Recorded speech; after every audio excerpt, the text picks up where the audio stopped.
What up, YouTube? Welcome back to the channel, and thank you all for watching. We've had a lot going on lately on this channel. I haven't even had time to shave or get a haircut. It's been hard to keep up with everything. I don't even think I've watched all my own videos. In today's video, this is actually from a race that was about a month ago. It was a last-minute decision to go to this race at Promised Land MX, a $12,000 Pro Am. I had just started my training program with Alpha Motocross Dynamics with Brandon Hartraff, so I was down in the hole already physically, and last second we decided to hit this race. And the kicker was we had a 20-minute plus 2 moto. Motos were scheduled to be once an hour. The motos were scheduled to be at 11, 12, 1, and 2 o'clock, and we had time practice in the morning as well, so it was a pretty insane ordeal. And when I tell you guys this is the hardest race day I've ever had, I'm not just trying to hit you guys with a clickbait national. This was absolutely brutal. Heat index was well over 100, and we had no time between motos. Definitely no time to eat, not even really much time to drink. And between time qualifying and all the motos, we had well over 2 hours riding, and that's actually quite a bit more than even a pro national. So it was an insane day, but we had no choice but to push through and try to make a little bit of cheddar. We managed to struggle our way through. Didn't have anybody there filming or anything, just had the GoPro,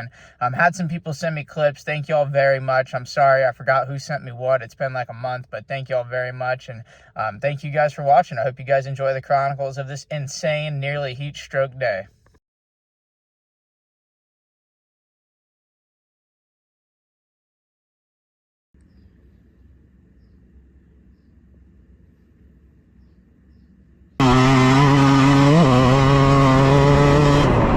We started out the morning with 250 Pro Am time qualifying aboard my guy Factory Phil from KMS Heating and Cooling's YZ250 two-stroke. I had ridden it a couple weeks earlier at Pleasure Valley, so I was already pretty familiar with it and was able to qualify fourth while also learning a track that I had never been to before. Then we had 450 Pro Am time qualifying, and that's where our day started to get a little bit haywire. The time qualifiers were 15 minutes each and were scheduled at 9 and 9:15, so do the math, we had no turnaround time in between, and I had to switch a transponder and get another bike. I even pulled off from the 250 qualifier a lap or two early to try to make sure I made the start of the 450 qualifier, and I still missed a couple laps on the 450. Don't ask me how this happened, but I wasn't even able to get a recorded lap time because my transponder immediately fell off when I got out there, and I didn't even notice it until I got off the track. That gave us last gate pick for the 450 moto and a little bit of wasted energy, but screw it, let's race.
4th for most of this moto, but unfortunately towards the end I sort of put a little bit of a fade on and went back to 5th. I honestly just didn't dig deep enough. I feel like I had my mind too much on the next 3 motos that I had to do with little turnaround time, and I felt like I was trying a little bit too hard to leave a little bit in the tank, and it showed in the result. But after this moto, all I really had time for was to go back to the truck, have a few sips of water, and then throw it all back up, and I had to head straight back to staging for the 450 Pro Am Moto. My buddy that I went to the race with was literally getting his gear on and getting ready to head to staging as I got back and put my bike on the stand from the 250 Moto. Got to the gate, spent 3 to 5 business days trying to get my whole shot device to lock down, and we had an on-time departure for first 450 Moto.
moto that started with disaster with a last gate pick, first turn crash, destroyed shifter combo. I actually felt like the comeback wasn't too bad. This was one of the rare moments where I actually wish I had more laps. Usually it's the other way around. And yeah, I think I managed to pass about 20 riders while stuck in third gear to get all the way up to 7th. So it was a little bit of a bummer to leave some Benjamins on the table, but for the situation we were given, I was happy with how I rode and how I dug deep that time, unlike the first moto effort. We then had about a 30 to 40 minute break. The second 250 Pro Am Moto actually ended up going off about 15 to 20 minutes behind schedule. Thank God for us, because we were all hurting, all about to heat stroke out, and I think all about over it.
Had a decent charge going in fourth, trying to get up to third, but unfortunately we ran out of steam, really started overheating, and eventually threw in the towel, ripped the goggles off to get some fresh air, and tried to save a little bit of juice for the final 450 moto. I really felt like I had a better chance to do damage on the 450, and I was just trying to save myself up so I could try to ride it to my potential. But that didn't really work out, as the short turnaround time and summer heat had me about ready to croak.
started out hot with a fat Holy, but these two clips right here are a perfect representation of how I was feeling. Just barely hanging on by a thread, goggles flapping on the arm, and chest protector strap flapping as well. My whole body was one massive cramp, and at one point I actually thought I might die out there, but we barely managed to hang on by the skin of my ass to get a fourth in that moto. I had a massive strategy fail where I took my goggles off. I didn't think anybody else was coming up behind me. I was just trying to get some air, and I thought I'd be good to go, and Rod Bell snuck up on me. I had to keep him at a safe distance the rest of the moto, but that's neither here nor there. And yeah, we managed to finish off the day strong with a decent little payday. Evaded heat stroke, which is always a plus, and got more race experience and gate drops on the new 450, as well as my guy Factory Phil's YZ250. Got to throw a massive shout out to everybody who helps keep me going and help me do what I do. It means a lot to me, and thank you guys for watching. We're out.